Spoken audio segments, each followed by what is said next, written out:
Hello বন্ধুরা, কেমন আছো? আশা করি ভালো আছো। না ভালো থাকলে 100% ভালো থাকবে।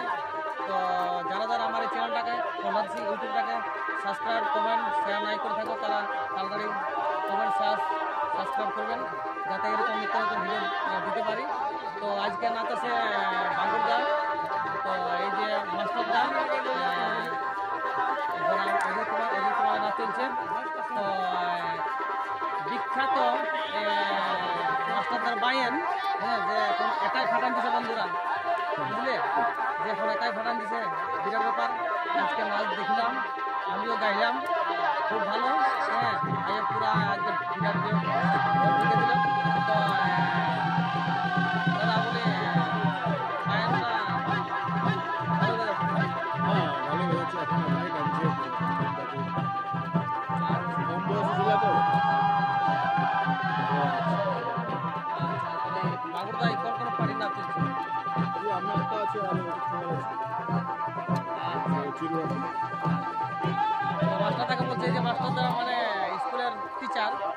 তো মাস্টারদা এই এই যে এই ব্যাপারে আলে ছড়াস পাটি করলে এটার কারণটা কি? মানে তুমি তো একটা টিচার, এটার আসলে ভাই ছোট থেকে নাচের প্রতি শখ ছিল। আমার টিচার হলে মানে ঘরে আমি সেই সময় নাচ গান করতেই থাকি, এখনও থাকি।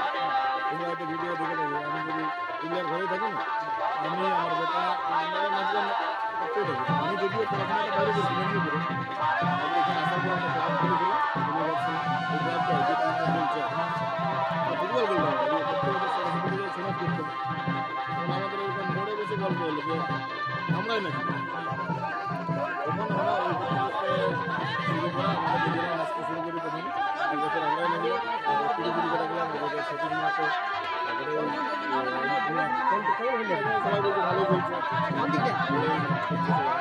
এই বছর তো শুরু হয়ে গেল, ছোটোবেলার আশীর্বাদ এখন চলছে। ঠিক আছে, একটু আমার চ্যানেলটা একটু হাই করবো। সবাই সাবস্ক্রাইব করবেন। ওরা তোমার ভাইয়ের মতন খুব ভালো সুখে দুঃখে থাকে, ঠিক আছে। এমনি সম্পর্ক তো পড়াশোনার আরেকটা সম্পর্ক আছে ছোটো যায়, এটা এখন আর বলছি না, এটা ভিতরে জিনিস ভিতরে। ঠিক আছে বন্ধুরা, তখন বিখ্যাত ঢোল বাদক ওস্তাদ তপন মাহাতোর সেই ভরিদেরকে তুলে ধরছি। এই দেখো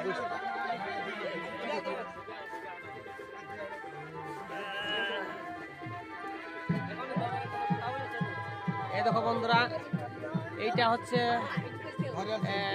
ভাইরাল তপন মাস্টারের, তপনদার বিখ্যাত ঢোল বাদক। একাই বলবো, একাই আসর ঠিকা।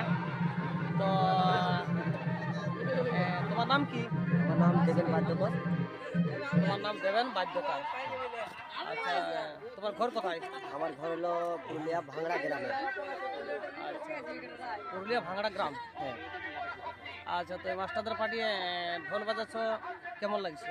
খুব ভালো লাগছে। সবার কাছ থেকে অনেক ভালোবাসা পাচ্ছি। সবাই যেমন ভালোবাসা দিয়ে যাও, সবাই চাও এরকমভাবে দিয়ে যাও।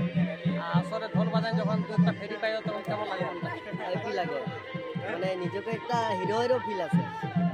মনটা ভালো লাগে যে না আমার কাজটা হচ্ছে কি বাস্তব, কিন্তু আমি ভাবতেও পারি না যে আমি এতনাটা পুরো আছে। তুমি এর আগে কোন পার্টি কাজ করছো? ইয়ার আগে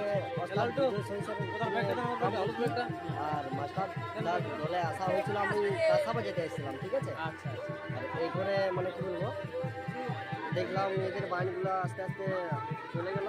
এখন মাস্টারদের ঢোল বাজা প্রায় মাঝে মধ্যে দু একবার বাজাতি, না বাজা নাই। ওই করে মানে আসল ব্যাপার হলো টাসা বাজাতে এসেছিলাম। যখন ওরা চলে গেল, আমি ঢোল বাজালাম। টাসা বাজাতে প্রথম আসছে নাকি? হ্যাঁ, টাসা বাজাতে এসেছি। আচ্ছা, তোমরা কো ভাই বোন? আমরা বোন নেই, আমরা 3 ভাই। তিন ভাই। তুমি ছোট না বড়? আমি বড়। ছোট বাচ্চাগুলো মানে কত বয়স? বড় একজনের 15 বয়স বটে, সে ঘনের সামনে নাচে।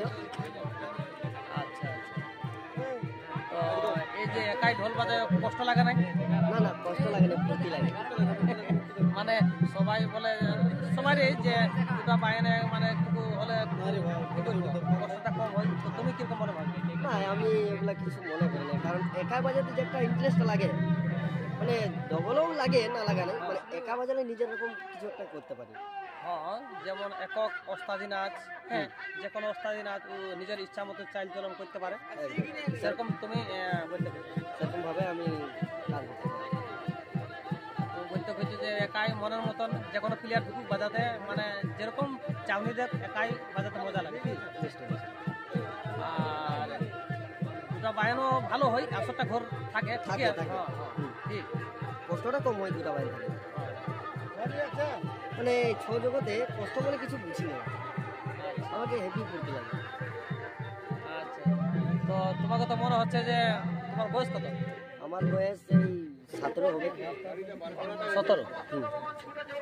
আচ্ছা, তো এই যে তোমার ঘরে মানা করে নাই যে এই যে রাজ্যে তোমার রাজ্যে কিছু রানিং পাঠিয়ে?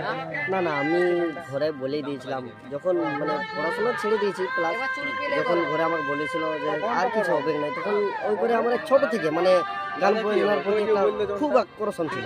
মানে সবসময় এটা ওটা বাজাই বলছি, বুঝলে, কোনো জায়গায় বাজনা বাজতো সেখানে দৌড়ে চলে যেত শুনতে, এবং ওখানে যাই দাঁড়া দাঁড়িয়ে দেখছি কেমন হতো না হতো।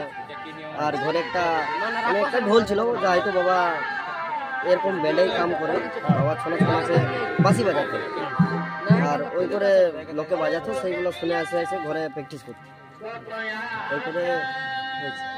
তো আমি ভাবেছিলি যে তোমার সাক্ষাৎকার আজকে পাবো নাই, তো আজকে পাই আমাকে খুশি লাগছে, বিরাট ফুর্তি লাগছে, নিশ্চয়ই নিশ্চয়ই। বুঝলে। কারণ আমি কিছুদিন আগে শুনেছিলি যে একটা মাস্টারদার দলে একজন উঠেছে, ভাই সম্পর্ক ভালো ঢোল বাজাচ্ছে, তো বলি আমি মনে মনে ভাবছি যে কবে ভাইয়ের সঙ্গে যোগাযোগ হোক, দেখা হবে। তো আজকে বিরাট খুশি লাগছে, কি? নিশ্চয়ই নিশ্চয়ই। আর আজ মানে গল্প করছি, হ্যাঁ, মানুষ জীবনটা কি আছে, কি? কিছু নাই কিছু নাই, এই গান বাজনা নিয়েই জাস্ট আমাদের প্লেয়ার মানে চলে যাচ্ছে। মানুষ জীবন যতদিন থাকবে গান বাজনা নিয়ে থাকা ভালো, ফুর্তি আমোদ, এটা হচ্ছে ভবের হাট, কি? বাস্তবে বাস্তবে ভবের হাট, এই হাটে কেনা বেচা, হ্যাঁ, লোকের সঙ্গে আদান প্রদান, কি? একদম। ওকে, মেলামেশা। তো এই যে মোহাম্মদ দাই বললো বলছে আসর দিকে চলো, তো আমিও চলে গেলি। একদম একদম, খুব ভালো লাগলো তোমার গানগুলো, হেভি লাগলো। না না, ওটা কে জানে কেমন কাজ করে দিলি তো। না দাদা, হেভি দিলে তুমি মারি, হেভি লাগলো। আমি বলি কেমন হয় মোহাম্মদ দাসম, এ, হ্যাঁ, মানে এক একটা সেটিং এর তো ব্যাপার হলো। সনদদার আমাদের একটা সেটিং আছে, যাই হোক, মোহাম্মদ দাইও ঠিকই আমার গানের সুরে সুরে মানে কিছু ওরা বাজাইলো। আমি ভয়ান ছিলি, বলি সুরের সঙ্গে যাতে পারি কি নাই। না, ওস্তাদ হয়ে করে যাতে না পারি দাদা, এটা ওই হেভি লাগলো তোমার গলাটা। আচ্ছা আচ্ছা আচ্ছা, তো ঠিক আছে বন্ধুরা, এই ছোট ভাইকে তুলে ধরলাম। আর এই চ্যানেলটাকে যারা সাবস্ক্রাইব শেয়ার কমেন্ট নাই করে থাকো, তাড়াতাড়ি করবে, কারণ এরকম নিত্য নতুন ভিডিও আবার নিয়ে আসবো। পৃথিবীটা গোল বন্ধুরা, ঘুরতে ঘুরতে আবার পুনরায়, হ্যাঁ, নামি দামি শিল্পীদের তুলে ধরব। তাই এই চ্যানেলটাকে একটু সাপোর্ট করবেন, একটু আমার চ্যানেলটাকে হাই করে দাও। ভাই বন্ধুরা সাবস্ক্রাইব ফলো করে দিবে। বাস, ঠিক আছে, রাখছি বন্ধুরা।